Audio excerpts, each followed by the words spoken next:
All right, welcome back to a new episode of Rippin Packs, and I added the "and stuff" because we're not only going to talk about cards today, we're going to talk about figures, and who better than for the first person here I'll introduce Chris DePetrillo. You'll remember him from all the Karate Kid stuff that we've done on Fight Game Media with Chris, but his day job is all about wrestling figures. What's up, Chris?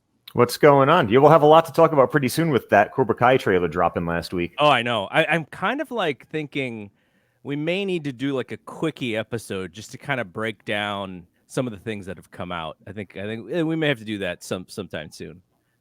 Hey, anytime you're ready. All right, and then the host of Top Rope Nation, Ryan Droste. We've recorded over the last couple of years, just periodically. Hopefully, and we keep saying, "Gosh, we need to do more stuff together." And I keep missing your show. Thankfully, I was able to bring you on here. I know for both of you guys, because you guys are ahead of me. I was like, these guys are ahead of me. I can get these guys on like a Sunday night or something. So this works perfectly. But Ryan, welcome. How's it going, man? Yeah, I'm looking forward to this. Thanks for having me. I don't think we have ever done a video show together. No. We've done some audio podcasts together. I don't think we've ever done video. Yeah, no. You got the great setup there, which totally fits into what we're talking about. So, no, it'll be good. Okay, so the last time that I did this, was kind of a little bit of an experimental show. I shared another camera where I was kind of opening cards on the side, and I'm going to bring that back. I'll start doing that in a little bit as we get our conversation going. We're going to talk a little bit about the cards, but we're going to mostly focus on the figures because both of these guys know their stuff when it comes to figures. And I was very early in it, and then I kind of went away from it. But I did some research today. Look, I was like, gosh, I've never seen that one before. That's kind of crazy. Like, what was the one that I saw? Oh, a Giant Gonzalez Hasbro figure. I was like, I'd never seen this figure before in my life. So.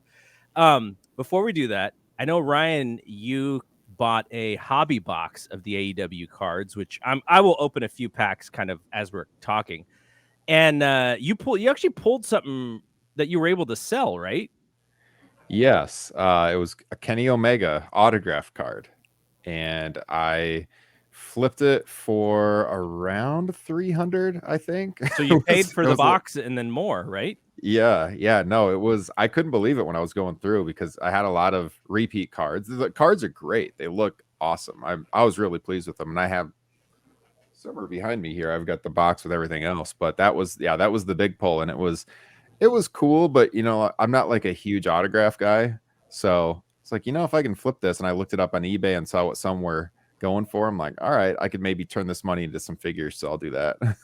No, it's awesome because what I've learned, the hobby product, which is what you bought, and I'm assuming you had to like jump on a website pretty early in the game to even get access to it.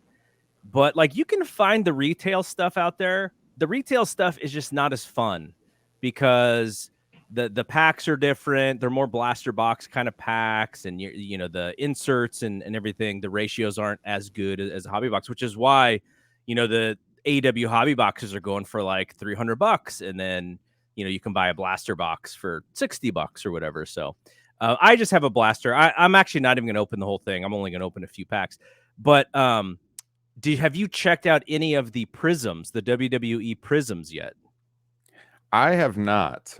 We talked about them a little bit in that text thread a few days ago, and I didn't buy them that day. I was thinking about it. I kind of regret not getting them. Yeah, I kind of regret not getting them now. So I might eventually down the line. Yeah. So Ryan sent us a link. I think it was a Walmart link, and I bought them because I just wanted to. I've wanted to see them in person. I'm also going to open a retail pack of UFC Prisms because the Prism is just a very sharp looking brand. But Chris, back in the day, did you ever collect any cards? Because WWF cards back in the day weren't readily available, but for WWE fans, people were able to find and buy them. I remember going to like Target and always seeing WWE cards and going, this is not that cool, but those cards are worth a good deal of money these days. I actually still have some scattered remains of the WrestleMania 3 card set. Mm. I've got some of those. I remember vividly buying the classic 1991. They had the white borders. I remember collecting those because I collected baseball, hockey, football, basketball, especially like the late 80s through the mid 90s or so. I had the WCW cards from 1991. And actually later on, maybe about 5 or 6 years later, when I was in high school, the local KB Toys was clearing sealed boxes of those out for $1.99. So I actually bought like an extra box just to have like a complete set. So yeah, I have quite a few cards still remaining. No complete sets. Like those are all kind of lost to time. Yeah. But at the time, yeah, wrestling and non-wrestling, even some comic book cards, various Marvel and DC comic sets, hologram cards, things like that. I had plenty of binders full of them. My biggest thing was always the Garbage Pail Kids too. Oh yeah, yeah. Had tons of those. Yeah, I mean, you could. Gosh, that takes me way back collecting Garbage Pail Kids. So, you know, again, this is not going to be so much about like the last show that I did. It was all about the card industry, which is great. But I want to talk to you guys about figures. The last thing that I'll mention is the news part of this is WWE has this deal with Panini. And so the deal with Panini kicked off just this year. So the WWE Prisms are out. I forget the second series, Chronicles or something. Those are still coming out. And it was right around WrestleMania time. They signed the new deal after this deal expires with Fanatics, because Fanatics is kind of taking over everything. They bought Topps. They got all the sports licenses. And so Panini is essentially a lame duck with WWE. But what's fascinating is the WWE Prisms product is ridiculous. We're talking about thousands of dollars for a box of, of packs. And one of the fun things is Instagram is, Instagram is Instagram, but you'll see people do live rips of the Prism stuff, and the cards look tremendous and they're great. But you kind of like, why are these, all these? I remember I saw one and I was like, I just want to get one. I was like, Carmelo Hayes. I'm just gonna get a random Carmelo Hayes X, Y, and Z, and I was like, it's $5. So I put my bid in on eBay, and like by the end of this thing, I went up and back and forth until it was like $25 or something. And then an hour later, when it closes, like $60 for this one card. I was like, this is pretty nuts. But anyways, the Prism product, if you guys get a chance to, check it out or whatever, I would definitely find, if you find it at a Walmart or a Target or something, I would definitely pick it up, even just to resell it on eBay or something. And then these AEW cards, I've not seen any AEW cards at retail yet either. I bought the blaster box I bought was I think I bought the box from Amazon, but I've not seen it at Target or at Walmart. So this stuff is still pretty hard to find, and I imagine it's going to keep going. And I guess AEW's next series with Upper Deck comes out sometime this summer, so there'll be another product out there for people to buy. All right, let's talk about the figures. Chris, people know you if they've seen stuff that we've done, but just quickly remind everybody what your day job is, because it's a pretty fascinating day job for what we're about to talk about.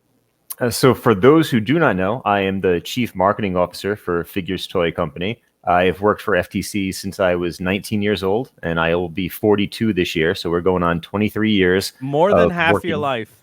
Yeah. Spent working with wrestling, involved in wrestling in some capacity.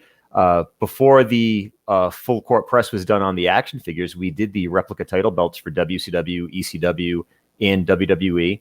We made the NWA replica title. We did the UFC title. And most recently, until good old Tony Khan bought them, we were doing the Ring of Honor licensing. And we did their replica belts for the first time ever and their action figures for the first time ever. And then right now, I currently still run the Legends of Professional Wrestling and Rising Stars of Wrestling toy lines. So the Rising Stars focuses on the top indie talent, guys who are free agents, not bound to any one company, that can get an action figure made. My focus has always been to do the guys who didn't get a lot of love in the toy industry. Either they never had a figure at all, or they've had very few. So in that sense, a lot of our figures are like the rookie cards for some guys. You know, we did the first Adam Cole action figure in the ROH line, stuff like that. We did the first Kenny Omega action figure in the Rising Stars line. And we're proceeding ahead. We've got a lot in the works for them. We just released a couple of variants of Jim Cornette, including a bloody variant. We brought those back. We did those years ago and just kind of rejuvenated that section of the toy line. But we did an Alex Wright Legends action figure. Alex Wright hasn't had a figure since the 90s. We just released Pillman Jr., Juice Robinson, Shane Strickland, Dave Finley Jr. A lot of the guys who are, you know, coming up are pretty hot right now in various promotions. We've got them all available over at figurestoycompany.com. What's fascinating to me is basically your deal with Cornette, which is, I mean, I don't know the exacts, and you can correct me anywhere where I misspeak, but you guys make these figures for him. He buys a ton of them, signs them, puts whatever his Jim Cornette stuff, and then sells them on his own website. Like that for the, you know, obviously Cornette's a brilliant mind in that, but I would imagine like someone like Alex Wright, who hasn't had a figure, if he does any shows or, you know, any meet and greets or anything, like his meet and greet is exponentially better if he's got like 15 of these things that people could just buy and that he could sell. Like, are people other than Cornette doing stuff like that? Yeah, absolutely. And that's one of the things that we kind of work into the contract too. Every wrestler that signs with us for the longevity of the contract, and we've even done it for guys after their contracts have expired, get a discount on wholesale so that they can buy cases to sell them on their websites or at conventions or what have you. You know, Jeff Cobb has done that. We did Jeff Cobb's figure, and he has bought some from us in the past to sign and sell at shows. So that's a very big, important aspect of what we do, because there are a lot of other startup companies right now doing, you know, I don't want to say knockoffs, but Hasbro repros for certain figures and the bone crunching action repros and stuff like that. They're making them in these limited runs. They're not thinking about the potential that they could do on the back end for wholesale and selling them to the talent, you know, at a markdown so that the talent can do these autograph things, just like what Jim Cornette does. But yeah, there are plenty of others. I'd say about 70 to 75% of the guys that we sign have bought them wholesale. Ethan Page, you know, he's getting more notoriety for being in AEW. And does he have an AEW figure yet? Nope. He's only got the figure with us, and then he's got a Hasbro style figure with a company out of England. So he's only got the two. So anyone who's meeting him, and he's still doing signings apart from AEW, I guess he's getting clearance to do those. So he's been doing toy conventions and stuff like that, and he's been getting cases from us to sign his figure at certain shows. He's a big toy guy, isn't he? Yeah, he does like toy hunt vlogs and stuff like that. Every city he goes to like the local toy store. He actually, in January of 2019, so before he was in AEW, he came here. And this was before we even had him signed, but I had been talking to him, trying to work him into the line for when my boss gave me clearance to sign people. And my son was just about to turn 4, and he took my son into the local toy store at the mall, and they went on like a toy hunt together. So cool. Zach's like claim to fame, like wrestling wise, is that he went on a toy hunt with Ethan Page. That's awesome. All right, Ryan, let's start with your, I want you to explain sort of your first, like when you first got into figures, and then I'll talk about mine, because I'm a little bit older than you, so I probably go back a little bit further. But I'd asked you kind of like, you know, what are some of the things that, you know, if you could just blow money on stuff, what would you go and get, and what would you go find? And you've told me, so I have a couple of photos of what you talked about. But let's start with your origin story of your wrestling figure collection. Yeah, the first wrestling figures that I ever bought, or that I ever had, I didn't buy them because I was real young, was my parents got me like the old LJN like thumb wrestler figures, if you remember those. So I know for sure those were the first wrestling figures I owned, and I had the Hogan and the Roddy Piper. I need to rebuy those because they're probably buried. So like my parents still have my old sandbox in my backyard from when I was a kid. I know they're in there somewhere. So like if they haven't completely disintegrated, they're in there somewhere, but I don't feel like digging through there. I need to get those like sealed or something, just to have them, nostalgia. And then, as a kid, early 90s, I had some Hasbros, but I didn't hang on to them. I had a younger brother, and so like the mid 90s, we started getting like the Jax figures again and the Bone Crunchers. And then kind of, I got into high school. I didn't really buy as many, although I bought a few just for nostalgia, like on eBay, late 90s, early 2000s. I remember I got a sealed Hogan. I think it was Series 2 Hasbro Hogan. And I bought on eBay for like less than $10 at the time. Wow. And I mean, that's worth quite a bit now. Like you can easily get $150 for that. Yeah. And that one I did flip a couple of years ago because I had it loose, and I don't really collect on card. And that one I just kind of had. I'd had it all those years. And so I flipped that to buy some other Hasbros that I didn't have because I'm more of a loose collector. But I would say probably 5-6 years ago. Yeah, because it was right when we started Top Rope Nation. I was like, I want to get some Hasbros to put behind me on the desk I used at the time at our old house. It's like, that would look really cool. And they hadn't quite exploded like they have over the last couple of years yet. And I was like, I'll just get, a couple of them that I like. So like the first one that I rebought after childhood was just, the Series 1 Macho Man. Like, I just love that figure. And, as they say, it's a slippery slope. Yeah. So I got that one, and then I ended up getting one of the Bretts. And then before long, I was like, I'm trying to collect the whole line. And I don't have the whole line because, as figure people will know, the Series 11, the green cards, are really high priced now. Like, yeah. I would have to be in a store where they didn't know what they had to get one of those, or, like win a raffle, which I own one. And I did win it in an online raffle. And this one I do have on card because it's a green card. So it's the Ludwig Borga green card. Very cool. That's worth a pretty penny, but that's the only green card I have. The other ones, probably not anytime soon, but I was able to collect probably out of there's like low 90s, I believe, amount of Hasbros. I think I have in the low 70s or mid 70s. So I got close, but I'm down to the high dollar one. So I haven't bought any in quite a while. But then that kind of led me into WCW figures too, like the old the Galoob figures. Yeah, okay. The Galoobs, because those were more affordable. Like, I got to the point where I had most of the Hasbros for collecting, and the Galoobs are lower dollar. Like, the highest price thing on the US Galoobs that you're going to run into is like getting the ring. I did eventually get the ring. You can kind of see it behind my head there, like the red cage, to put them in. So they're all up there, but there's not that many on the US line. So I got all of those pretty quickly. The UK line, some of those you can get affordable, like the UK exclusives. I have a couple of them, and some of them are pretty high dollar, like Big Josh, or the one I said to you, the Dustin Rhodes UK Galoob. That's one I really want, but it's pretty high dollar. That one right there, what Ryan's talking about here. So what's hilarious about this is, okay, so here's my history with those Galoob figures. So when they come out, I'm probably a sophomore or a junior in high school. I don't exactly remember. I just remember I had photography class, and you're all, like, most of photography class is just screwing around and walking around campus, because essentially you're just trying to take photos, and you're just goofing off for 20 minutes, and the last 5 minutes you're like, oh shoot, I got to find something to take a photo of, to develop. And all I did was, for one of these occasions, is I goofed off enough and just didn't have anything, and so it's time to turn in your work. And I was like, okay, I have this Sting figure and I have this Ric Flair figure. How can I pose them and make it look sort of interesting? And so I remember doing that, and it was actually pretty cool.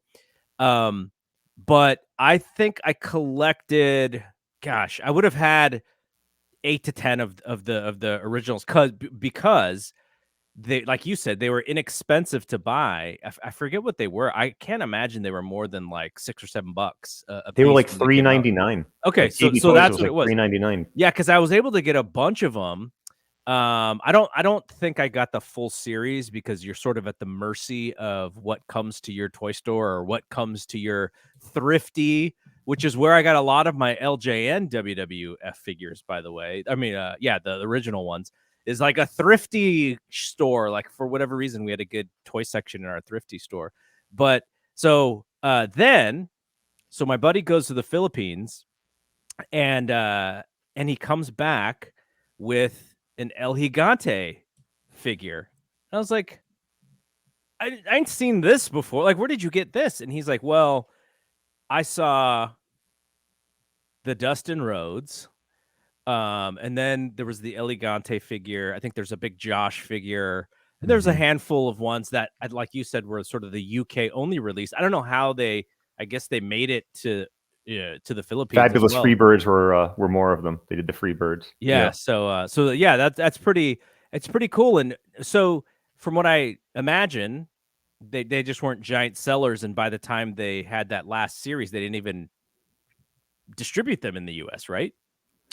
Yeah, they have, like, there's some that are just different paint jobs too. Like there's a Pillman that came out over there where he's in blue and black instead of like the Bengals colors like you have here. Like actually, the Pillman is probably my favorite of the US line. I just love the Pillman figure. Yeah. I actually have that figure on the Spanish card sealed. Oh wow. I got that from work because years ago, before we made our own figures, we had, a variety of collections.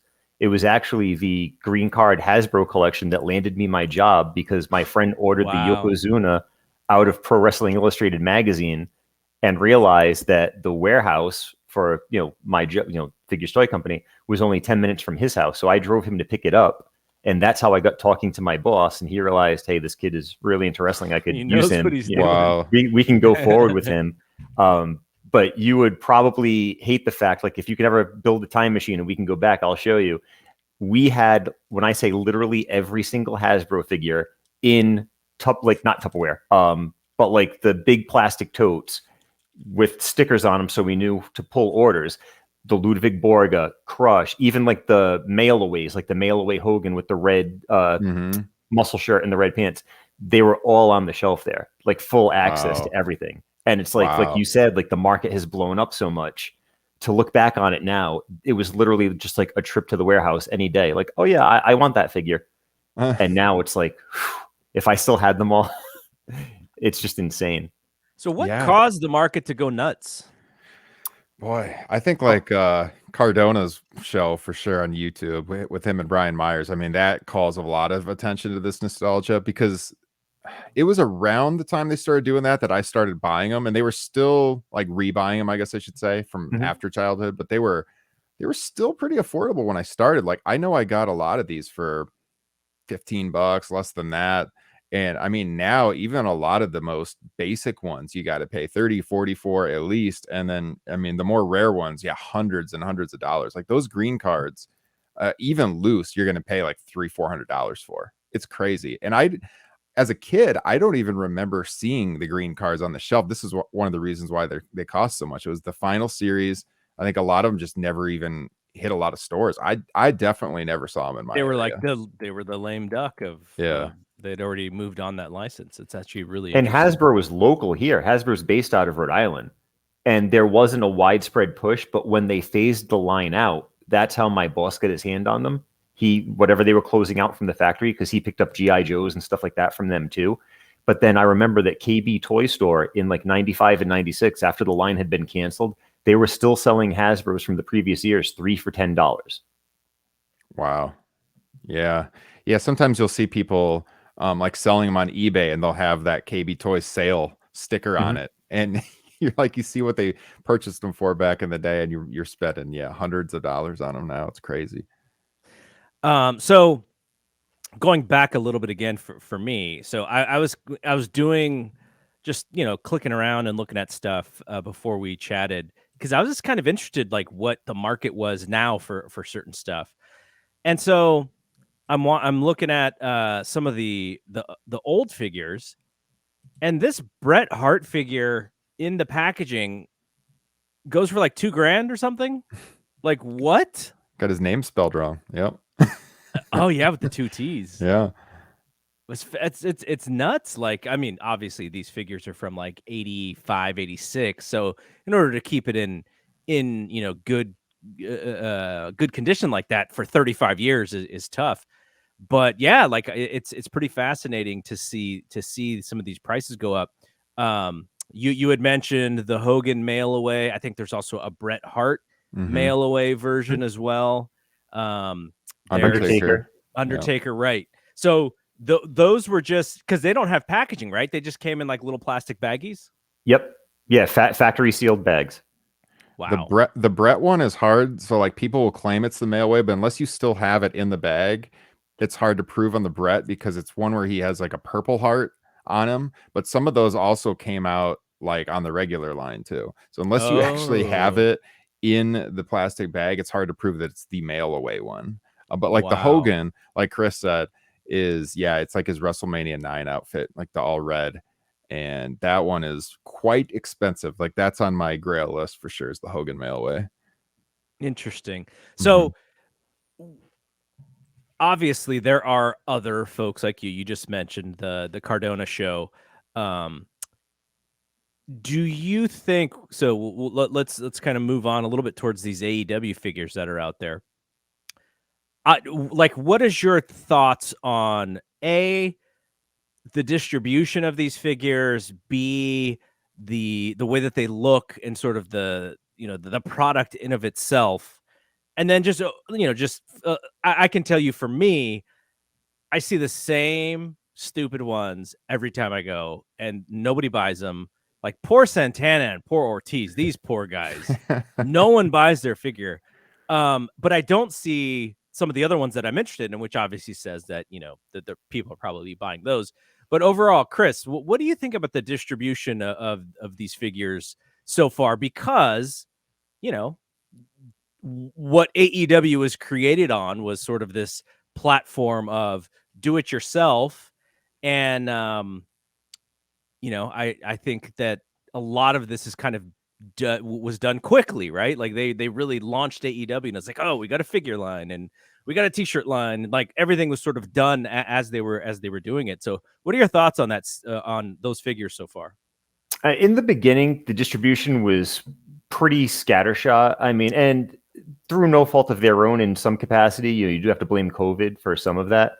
But I remember like when that first series hit, I never actually saw any of that first series in the store myself. I wound up ordering them through a distributor that we work with sometimes. And now I've seen, the Santana, the Ortiz, Kazarian, Scorpio Sky, they actually have AEW peg warmers, which a year ago that would have been like unheard of. Yeah. But the weird thing for me, and it's a good thing and it's a bad thing, it seems the distribution is picked up because I'm seeing a lot of replenishment. I've seen the Lance Archer wave replenished a lot. The wave before that, which was a lot of repaints. It was like the second version of Pentagon and Phoenix and stuff like that.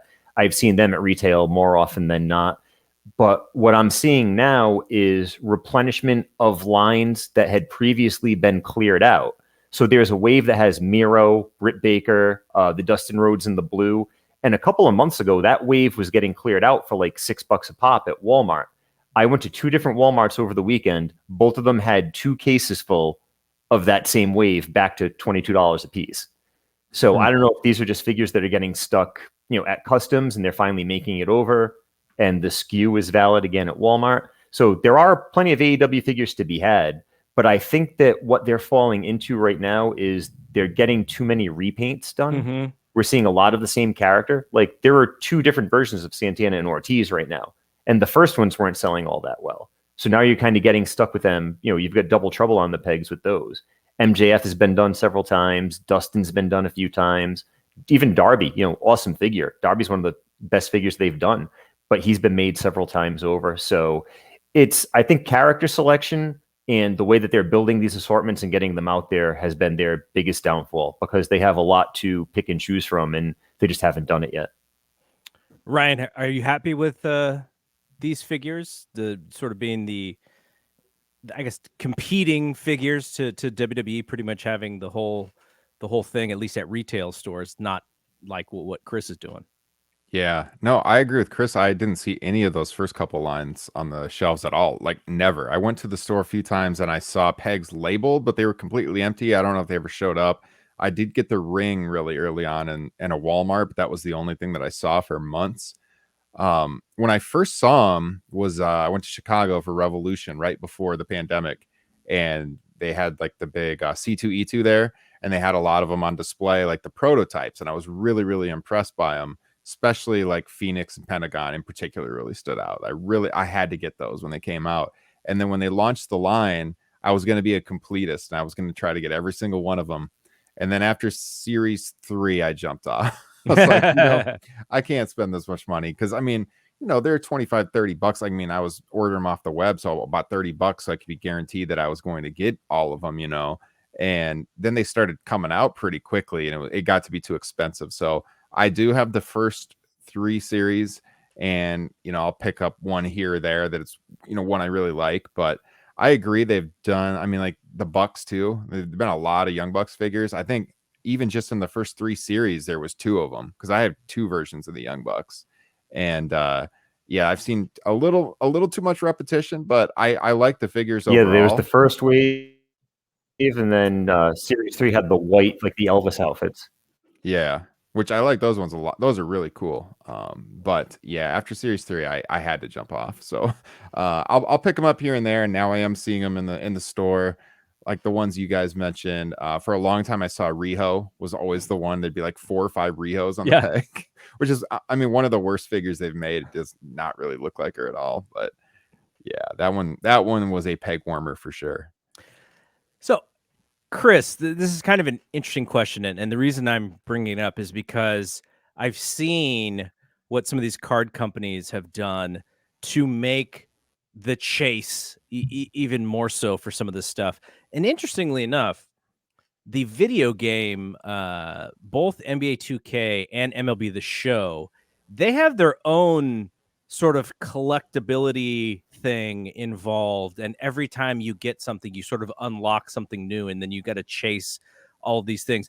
Is there anything that AEW could do with their figures, whether it's a variant or something, to make them unique from the current WWE product? Because WWE has, you go to a Target and you see like 3 or 4 different series of WWE figures at the same time, and then you have your like small corner of AEW figures.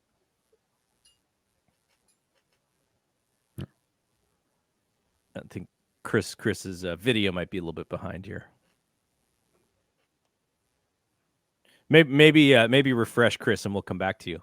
But Ryan, I'll ask you the same question. As a collector, is there anything they could do that you think would be different or unique, to possibly add to the collectability of the line? Because I've seen some, they'll add blood to somebody's figure as like a chase. Yeah. But you have to really be into the hobby to understand that thing is even out there.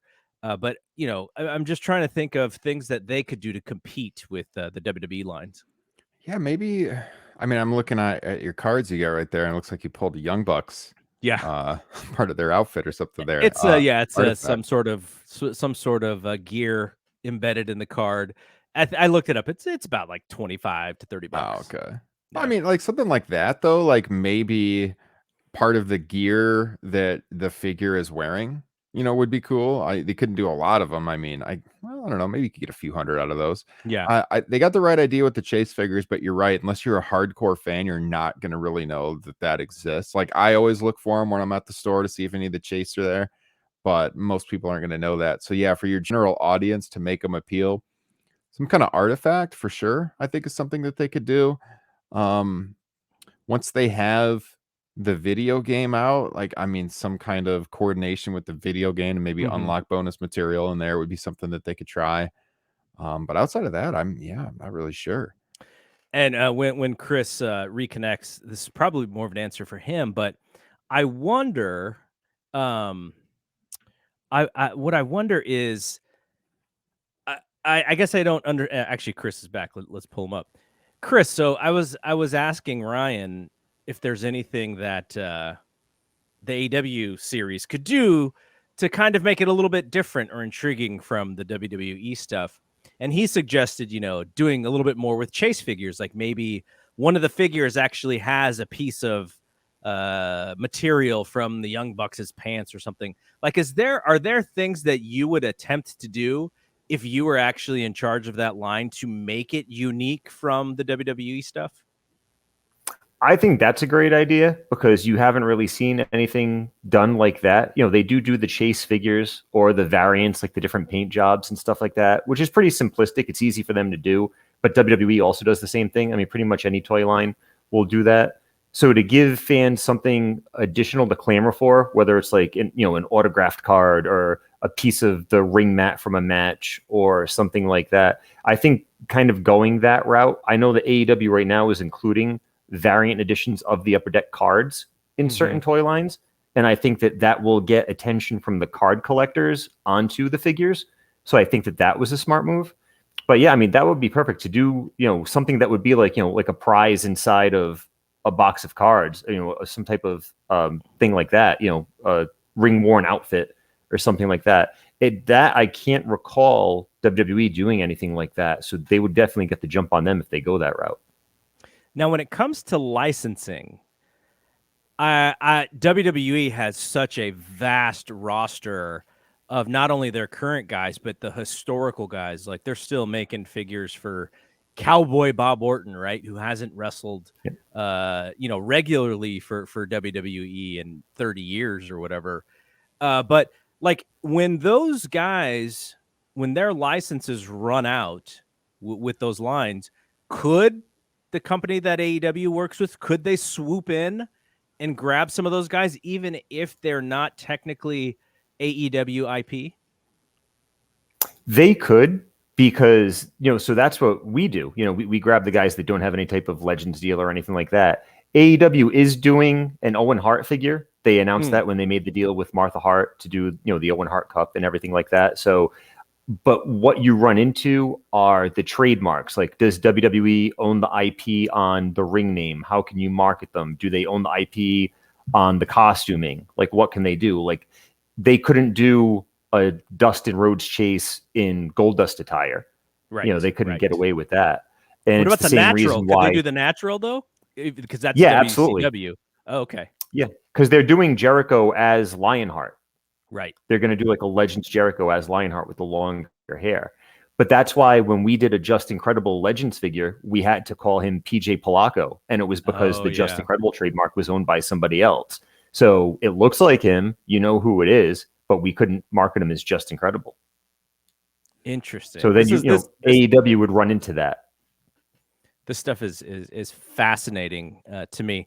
I told you guys I wouldn't take up a lot of your Sunday night. I really appreciate you for doing this, but we're gonna have to do this again because there's gonna be news and stuff, and so my review of the AEW cards is they're very Upper Deck. I was an upper baseball card fan, obviously, so I know that Upper Deck feel and the glossiness of the paper. Very sharp looking cards, no borders. I want to get my hands on some of the hobby stuff that Ryan got, though. I know that would be the most fun. And yeah, these Prism cards are so sharp. Like they're a really nice card. I opened only one pack of the UFC stuff, but okay. So let's get out of here and possibly do this again. But before we do, wanted Chris, is there anything that you're kind of excited about that you guys are doing in the very near future? There's a lot in the works right now. So for the Legends of Professional Wrestling, we've got the first ever Brad Armstrong action figure, Dr. Tom Pritchard. We're doing Savio Vega. It's the first time he's had a figure since the days of the bone crunching action figures. We're doing the first ever 6-inch Mr. Hughes action figure. And we're doing the first ever Louis Spicolli figure in the grunge gear as the Rad Radford gimmick.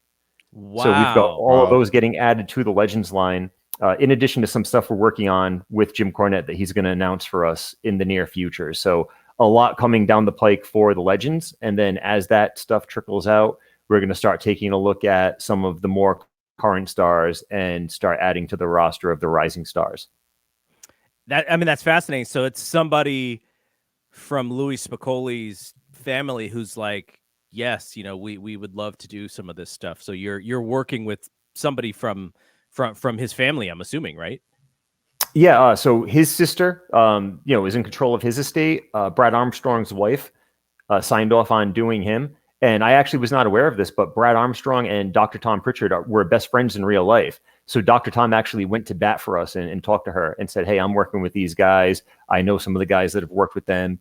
Absolutely go ahead and do it. So we're doing Brad Armstrong with the classic American flag jacket that he wore on a lot of his WCW matches. Yeah, that's very memorable version of Brad Armstrong there.